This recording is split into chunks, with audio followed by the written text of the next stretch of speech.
and when I say the golden age, I feel like the golden age for society was the 90s, right?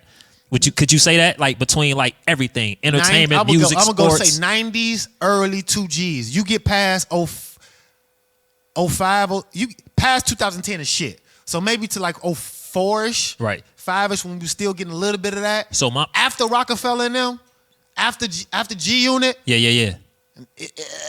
So, but all right, so that's the era. I mean, that was the end of it. So here's my point of saying that though. How much shit in culture, in society, and think about everything that popped off in the 90s. You said rock was busting. Yeah. At Punk, the time. rock, wrestling was busting. Yeah.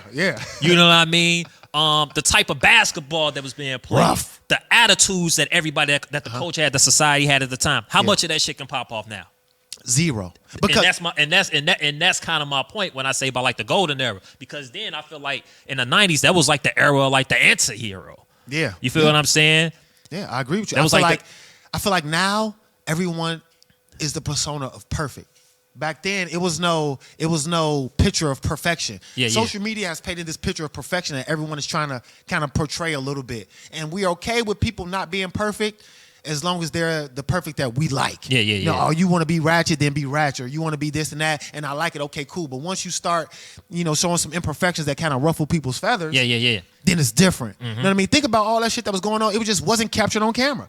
Everybody just wasn't going to talk about it at the same time. It was just kind of concealed to whatever it was authentically being happening at that time. Right. So if you had a fight over here with a nigga, if you had two dudes beefing and somebody got slapped up and everybody saw it, you knew that it happened, and that's what it was. And that's what I'm saying. I feel like when shit popped off back then in like the 90s, it wasn't like this big ass Pandora's box that it is now. You know what I'm saying? So like if you had like let's take music beef for instance, right? If you had any type of music beef popping off in the 90s, unless it was like put on steroids like Biggie and Pac, right? For obvious reasons, they was two biggest stars probably in music at the time, right?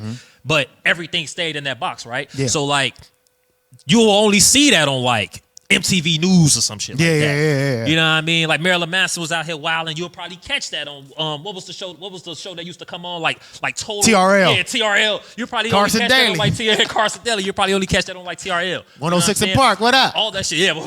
All that shit was like confined to like to those audiences and shit. But now with, like you said, with social media now, you'll get CNN talking about Quavo and Sweetie breaking up. Yeah. You're right. Yeah. Exactly your boy. Again, now it's like, whoa, why the fuck is this that big of a deal? You know what I mean? Like that's what we got to. We got to where social media took over, and people are putting these personas out, and now you're trying to live up to this, and people want to break you down. Everybody has an opinion about if a camera followed someone 24/7, 365. It'll be a ton of shit. It'll be a ton of shit that people will see that they could talk about any one of us. Chinks in armor. So that's all people doing. It's a culture of spectating. Yeah. It's a culture of watching and commenting from obscurity. From my phone, my laptop, my tablet. I can type and say what I want and have no repercussions for it. Because back in the day, if you was around and nigga was telling jokes and snapping, and you laughed a little too hard, what's it up? might come right to you laughing a little too hard, bro. Get a little dirty. I'm on you now. You know what I mean? It's no consequences and repercussions for my comments on the shit that I'm saying. Yeah, man. Quavo this, Sweetie that, and you can just say that without having to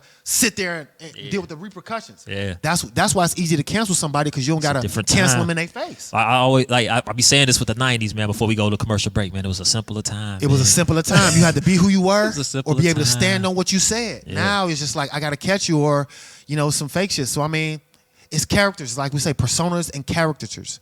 And if you realize that those things aren't true, then you can take it for what it is. But if you really feel like those are real, it's gonna drive you crazy, man. This shit nuts.